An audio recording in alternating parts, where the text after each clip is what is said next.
चलिए देखते हैं क्या लिखा हुआ है। Earthquake waves and interior of the earth. ठीक है, तो अर्थक्वेक के वेव्स के बारे में जानना है, मतलब जो भूकंप आती है उसे एक हम वेव कहते हैं। क्यों वेव कहते हैं? क्योंकि जो एक्चुअली देखिए इसका अर्थक्वेक जब आता है वो कैसे आता है, टेक्टोनिक प्लेट्स होती है, मतलब जो धरती है वो आपस में टकराती है। ठीक है, अब क्या टकराती है आपस में, तो हमारा जो ऊपर जो जमीनी सतह है उसे क्रस्ट बोलते हैं, उसके नीचे क्या होता है, अपर मेंटल। ठीक है, तो क्रस्ट को और अपर मेंटल को मिला के एक मतलब प्लेट्स में हमारा अर्थ है। ठीक है, प्लेट्स प्लेट्स है उसमें। ठीक है, तो वो मूव करती रहती है। अगर वो सिंक्रोनाइज, उसका जो मूवमेंट है अगर सिंक्रोनाइज नहीं हो, मतलब सही तरीके से जिधर जितने स्पीड में सारे प्लेट्स मूव कर रहे हैं वो कम ज़्यादा हो जाए या अपोजिट डायरेक्शन में हो जाए, तो क्या होता है कि वो टकरा जाती है आपस में, जिससे क्या हो सकता है, अर्थक्वेक आ सकता है। ठीक है, ये पता चल, या फिर वॉल्केनो आ सकता है, या फिर सुनामी आ सकती है, या समंदर में आ जाए। इतना समझ में आया? अच्छा, ये मूवमेंट क्यों करती है? मूवमेंट इसलिए करती है क्योंकि जो धरती है उसके अंदर बहुत ज़्यादा हीट है। ठीक है, और क्या है, प्रेशर है। तो अगर हीट है और प्रेशर, तो मूवमेंट कैसे आ जाएगा, क्योंकि ये अनइवन है। आपको पहले ही बता दिया गया है इसी वीडियो के पहले। ठीक है, ये जो प्रेशर होता है एटमॉस्फेरिक, सॉरी, इंटरनल प्रेशर, और जो हीट, अनइवन हीट होता है और अनइवन प्रेशर होता है, तो उसके कारण क्या होता है कि टेक्टोनिक प्लेट्स मूव करते हैं। इतना समझ में आ गया? तो अर्थक्वेक आया। अच्छा, अब आप सब कुछ समझने से पहले एक चीज समझो। ठीक है, कि यहाँ पे एक ग्लास है, ठीक, और यहाँ पे एक आपका रबर का कुछ है। ठीक है, यहाँ पे कुछ रबर का है, ठीक ना, यहाँ पे कुछ रबर का है, और वो लगभग ऐसा दिखता है।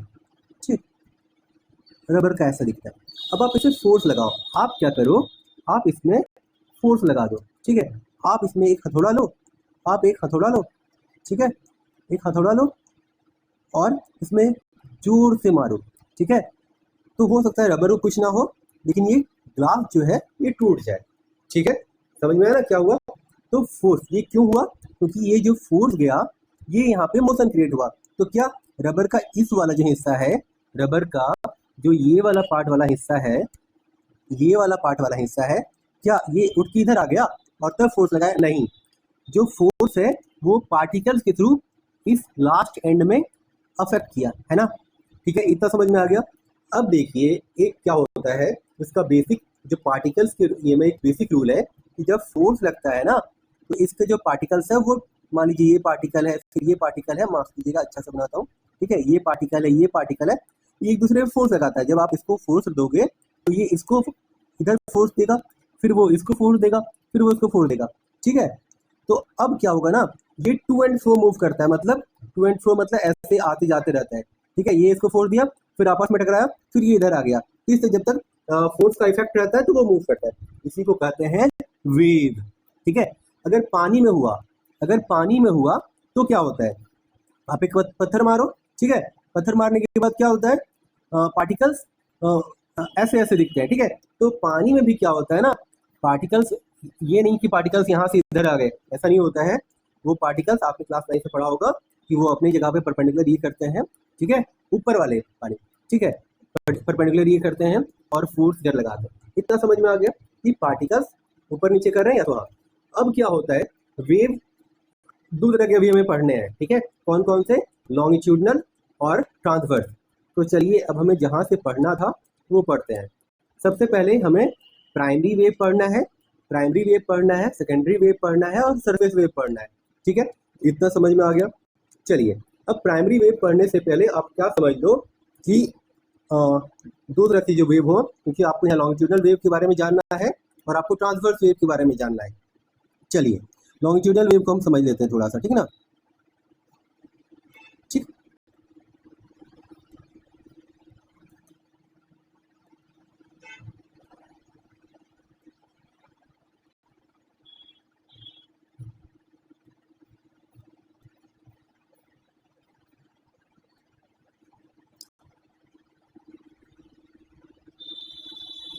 हाँ, अब देखिए ये पार्ट आपको डेंस दिख रहा होगा, फिर अगला पार्ट आपको थोड़ा कम डेंस दिख रहा होगा। ठीक है, फिर आपको ये पार्ट थोड़ा सा डेंस दिख रहा होगा, ये पार्ट आपको थोड़ा सा यहाँ से यहाँ तक डेंस दिख रहा होगा, फिर थोड़ा सा आपको ये क्या दिख रहा होगा, ये आपको थोड़ा सा फिर से कम डेंस दिख रहा होगा, मतलब घनत्व ज़्यादा। ठीक है, ठीक है, ये बहुत मतलब घनत्व ज़्यादा है, यहाँ घनत्व कम है, फिर यहाँ काला वाला में घनत्व ज़्यादा है, फिर रेड वाले में घनत्व कम है। ठीक है, तो इस करते करते फिर आपको काला वाला में, फिर काला वाला में घनत्व ज़्यादा है, फिर ये रेड वाला पार्ट में घनत्व कम है। ठीक है, तो लॉन्गिट्यूडनल वेव ऐसे ही मूव करते हैं। उसके बाद हमें और एक टर्म पढ़ना होगा फ्रीक्वेंसी के बारे में और वेवलेंथ के बारे में। तो ध्यान से समझिएगा, ठीक है, कि फ्रीक्वेंसी क्या होता है और वेवलेंथ क्या होता है। मान लीजिए ये यहाँ से यहाँ तक 5 मीटर का दायरा है। ठीक है, ये यहाँ से 5 मीटर का दायरा है। ठीक है, तो और एक चीज़, ये जो है आपका ये जो है, इसे जो डेंस वाले पार्ट को हम बोलते हैं कंप्रेशन, और इस वाले पार्ट को बोलते हैं, इस वाले पार्ट को बोलते हैं क्या, रेयरफैक्शन। फिर इस वाले पार्ट को बोलते हैं कंप्रेशन, फिर इस वाले पार्ट को बोलते हैं रेयरफैक्शन, फिर इस पार्ट को बोलते हैं कंप्रेशन, फिर इस पार्ट को बोलते हैं रेयरफैक्शन। मतलब डेंस वाले को कंप्रेशन बोलते हैं और जो कम डेंस है वो रेयरफैक्शन कहलाते हैं। ठीक है, तो ये यहाँ से यहाँ तक ना, इसके फर्स्ट कंप्रेशन के फर्स्ट पार्ट को, फिर रेयरफैक्शन के लास्ट पार्ट को, जब ये दोनों मिल जाते हैं एक एक करके, तो वो एक साइकिल बनाते हैं। ठीक है, अच्छा ठीक है, वो अगर आपको नहीं समझ में आ रहा है वो पर्टिकुलर टर्म, तो हमें ये एक देखना है, फिर दूसरा देखना है। ठीक है, तो एक कंप्रेशन एक रेयरफैक्शन। ठीक है, एक कहलाता है कंप्रेशन, एक रेयरफैक्शन। अब अगर 5 मीटर में ये कंप्रेशन रेयरफैक्शन अगर ज़्यादा हो जाए तो वो फ्रीक्वेंसी हाई होती है। ठीक है, कंप्रेशन और रेयरफैक्शन के पेयर अगर ज़्यादा हो जाए तो वो क्या होता है, वो फ्रीक्वेंसी ज़्यादा होती है, हाई फ्रीक्वेंसी। ठीक है, हाई फ्रीक्वेंसी।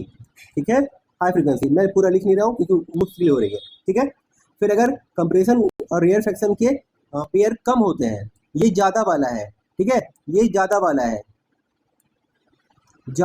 ठीक है, ये ज़्यादा वाला है, ये ज़्यादा वाला है। और अगर कंप्रेशन रेयरफैक्शन के पेयर अगर कम हो, ठीक है, तो लेस फ्रीक्वेंसी होती है, लेस फ्रीक्वेंसी। बहुत अच्छे से समझा रहा हूँ, आप ध्यान से समझो। ठीक है, तो मतलब कहने का मतलब, मैं एक कंप्रेशन लूँ, रेयरफैक्शन अगर 10-20 आ गए, ठीक है, 10-20 इसी 5 मीटर जगह में आ गए, तो वो क्या हो गए, ये मैं आपको लमसम बता रहा हूँ, और ये कुछ सच में नहीं है, ये फोर्स है जो पार्टिकल्स को, मतलब धरती के अंदर पार्टिकल्स या कोई भी सॉलिड पार्टिकल्स, जैसे रबर का एग्जांपल दिया ना मैंने, उसके अंदर पार्टिकल्स में वो हो रहा है, क्योंकि वो ऐसा मूव करा रहा है पार्टिकल्स को, कि कंप्रेशन है रेयरफैक्शन, ये सच में कहीं दिखता नहीं है, वो पार्टिकल्स के अंदर क्रिएट हो रहा है। ठीक है, कंप्रेशन रेयरफैक्शन तो ज़्यादा होगा, फ्रीक्वेंसी ज़्यादा होगा। अगर कम होगा तो, अगर ये कम होगा कंप्रेशन रेयरफैक्शन का पेयर, तो ये लेस फ्रीक्वेंसी होगा। इतना समझ में आ गया।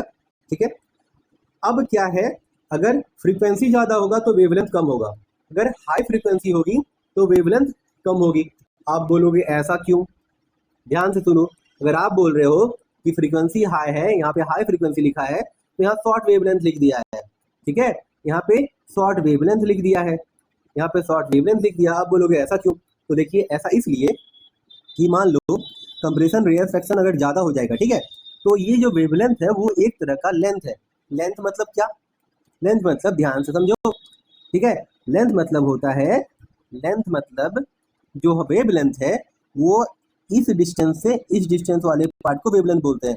मतलब कंप्रेशन का डिस्टेंस और रेयरफैक्शन का डिस्टेंस दोनों मिला के क्या हुआ, वेवलेंथ। एक वेवलेंथ, ये मतलब यहाँ से यहाँ एक वेवलेंथ है, फिर यहाँ से यहाँ एक वेवलेंथ है। तो अगर कंप्रेशन रेयरफैक्शन अगर ज़्यादा बढ़ रहा है तो फ्रीक्वेंसी ज़्यादा हो जाएगी, और फ्रीक्वेंसी ज़्यादा हो जाएगी, ठीक है, तो इसका मतलब वो बहुत कम जगह में सिमट रहे हैं ना। ठीक है, ज़्यादा हो रहे हैं मतलब कम जगह में सिमट रहे हैं। ठीक है, मान लो एक सीट है और उसमें बहुत मोटे मोटे आदमी बैठे हैं, ठीक है, तो मतलब उनका चौड़ाई ज़्यादा है, वेवलेंथ ज़्यादा है। अगर वो पतले पतले हैं, ठीक है, तो एक सीट में, उसी सीट में, ठीक है, कम से कम आदमी बैठे हैं। मान लो ट्रेन है, ट्रेन की एक बोगी को देखो, आपकी जनरल बोगी है, उसमें जो लोग बैठते हैं, ठीक है, उसमें मोटे मोटे आदमी बैठे हैं, मान लो दो मोटे आदमी बैठे हैं, ठीक है, तो वो क्या हो जाएगा, उसमें फ्रीक्वेंसी कम है, आदमी कम है, भीड़ कम है, तो फ्रीक्वेंसी कम है। ठीक है, फ्रीक्वेंसी कम है तो उनका लेंथ, उनका चौड़ाई, वेवलेंथ ज़्यादा है। ठीक है, वेवलेंथ ज़्यादा है, और उसी जगह में कम से कम, मतलब ज़्यादा से ज़्यादा लोग बैठ गए, थोड़े पतले पतले, ठीक है, तो फ्रीक्वेंसी बढ़ गई। ठीक है, फ्रीक्वेंसी बढ़ गई, याद रखना, अगर ज़्यादा लोग बैठ गए तो फ्रीक्वेंसी बढ़ गई, और उनके लेंथ घट गए तो वेवलेंथ भी घट गया। इसलिए अगर फ्रीक्वेंसी ज़्यादा है तो शॉर्ट वेवलेंथ हो जाएगा। चलिए, उम्मीद है आपको इतना समझ में आ गया होगा। अब हम लोग समझेंगे अच्छे तरीके से कि प्राइमरी वेव्स क्या होते हैं, उसके बाद समझेंगे सेकेंडरी वेव्स क्या होते हैं, और उसके बाद समझेंगे सरफेस वेव क्या होते हैं। हम समझ चुके हैं कि लॉन्गिट्यूडनल वेव क्या होते हैं, ठीक है। ये जो डायग्राम है ये लॉन्गिट्यूडनल वेव का है, ये सच में नहीं होता है, ये पार्टिकल्स में क्रिएट होता है, ठीक है। अब हम लोग पार्टिकल्स के बारे में बात करेंगे, ये ज़्यादा टफ नहीं है, आप लोग बस समझ लो, ठीक है। अब चलिए पढ़ते हैं, फ्रीक्वेंसी भी जान गए और वेवलेंथ भी जान गए, ठीक है। These are also called as longitudinal और कॉम्प्रेशनल वेव्स।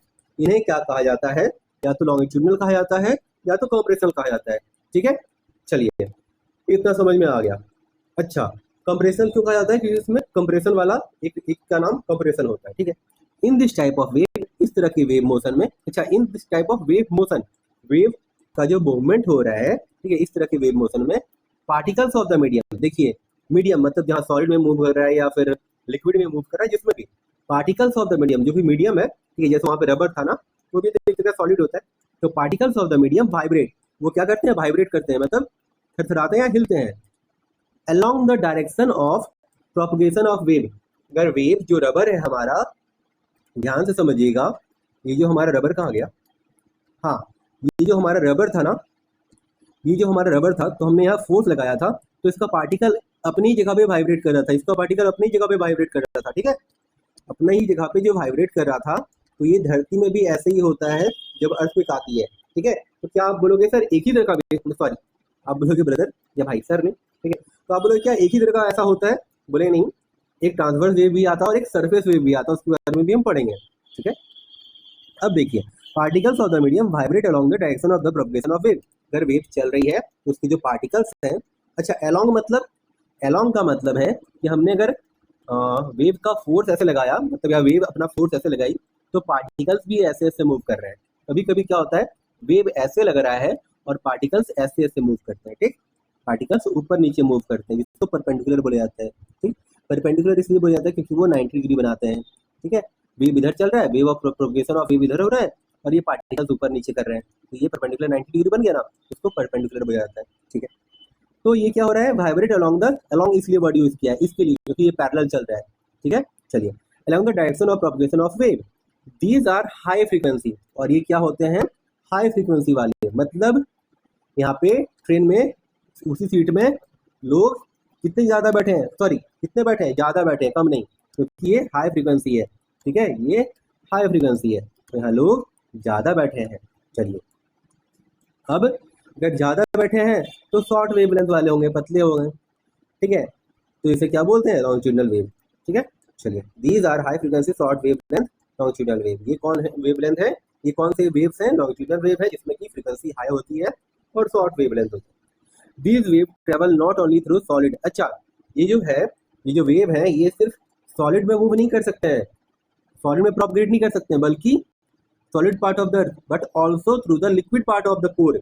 और ये हमारी जो धरती है उसके अंदर लिक्विड पार्ट भी है ना, जो वॉल्केनो निकलता है, ठीक है, जो वॉल्केनो आता है वो तो लिक्विड ही होता है ना, जो बहुत गर्म होता है, पिघला हुआ होता है और ऊपर आके ठंडा होता है और प्लेटू बनाता है, प्लेन बनाता है, या हाई माउंटेन जो भी बनाए, ठीक है। तो ये लिक्विड पार्ट में भी मूव कर सकते हैं। तो हमने प्राइमरी वेव समझ लिया है। चलिए, अब क्या हम लोग देखेंगे, हम देखने वाले हैं सेकेंडरी वेव। अच्छा, उससे पहले कुछ और पार्ट्स हैं प्राइमरी वेव के, देखिए। अब primary wave travels with fastest speed. Primary wave क्या होता है, अच्छा ये समझने से पहले ना, अच्छा उससे पहले हमारा जो डायग्राम है ये हम बाद में समझेंगे, जब आप तीनों वेव के बारे में समझ जाओ तब हम समझेंगे, है ना। चलिए, अब देखिए क्या है, अब primary wave travel with fastest speed. Primary wave क्या होता है, फास्टेस्ट स्पीड से मूव करते हैं, मतलब तीनों में से प्राइमरी वेव, सेकेंडरी वेव और सरफेस वेव, इन तीनों में से प्राइमरी वेव सबसे फास्टेस्ट होते हैं। थ्रू सॉलिड, कहाँ पे, सॉलिड में, एंड मोर डेंस मटेरियल, और जो ज़्यादा घनत्व वाले मटेरियल होते हैं उसमें ये सबसे फास्टेस्ट होते हैं। एंड अंडर सर्टेन सर्कमस्टांसेस, और कुछ स्थिति में, ठीक है, सर्कमस्टांसेस मतलब होता है स्थिति, it changes into secondary wave, और ये कभी कभी तो सेकेंडरी वेव में चेंज हो जाते हैं, ठीक है, मतलब कभी कभी सेकेंडरी वेव भी बन जाते हैं।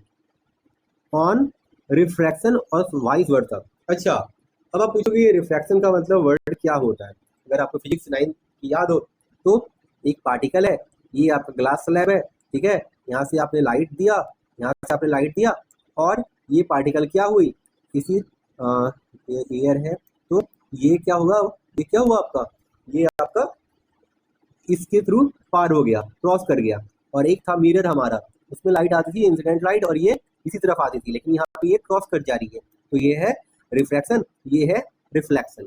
यहाँ एल है रिफ्लेक्शन, यहाँ रिफ्रैक्शन है, ये रिफ्रैक्शन, ठीक है। और वाइस वर्सा जो भी है, it changes into secondary wave on refraction और वाइस वर्सा। ये सेकेंडरी वेव में चेंज हो सकती है, कब? रिफ्रैक्शन के बाद। किसमें? कुछ कुछ स्थितियों में। In the liquid material. अच्छा, अब सेंटेंस, अगला सेंटेंस है इन लिक्विड मटेरियल। अगर लिक्विड मटेरियल है, there speed is slow down, उनकी स्पीड को स्लो, मतलब उनकी स्पीड स्लो हो जाते हैं। यहाँ पहले ही लिखा हुआ है कि अगर डेंस मटेरियल है तो स्पीड ज़्यादा होता है, और अगर स्पीड मतलब सॉरी लिक्विड मटेरियल है तो स्पीड कम हो जाती है। These waves are analogous to sound waves. अच्छा, और एक चीज समझिए, साउंड वेव क्या होता है हमने पढ़ा हुआ है 9th में, ठीक है, और ये एनालॉगस है साउंड वेव में, ठीक है। तो एनालॉगस का मतलब क्या है? कोई भी चीज है ना, जब समरूप हो, आपको समझ में नहीं आया तो सिमिलर हो, ठीक है। अगर सिमिलर भी समझ नहीं आया तो मैं आपको एग्जांपल में बताता हूँ। मान लो ये ट्रायंगल है, इसके सारे साइड 3 सेंटीमीटर है, और ये ट्रायंगल है और इसके सारे साइड 9 सेंटीमीटर है, ठीक है। तो ये सिमिलर हो गए, ठीक है। मान लो ये हमारा रेक्टेंगल है, ठीक है, और इसका साइड यहाँ 1 1 1 है और ये 2 2 है। इसका जो मतलब लेंथ है वो ब्रेड से ज़्यादा है, दुगना है। तो उसी तरह हाँ, तो ये क्या है, इसका जो लेंथ है वो इसके ब्रेड से दुगना है, ठीक है। तो अब आप एक और रेक्टेंगल बनाओ, ठीक है, जिसमें ये 2 हो, इसका सॉरी ये 2 हो, ये 2 हो, और इसका दुगना ये 4 4 हो, ठीक है। तो ये इसका डबल हो गया, तो ये भी सिमिलर कह सकते हो आप, मतलब कह सकते हो क्या, ये सिमिलर ही है, ठीक है। उसी तरह ये कोई क्या बोलते हैं, छोड़िए हटाओ। तो सिमिलर का मतलब उम्मीद आप समझ गए होंगे, ठीक है। तो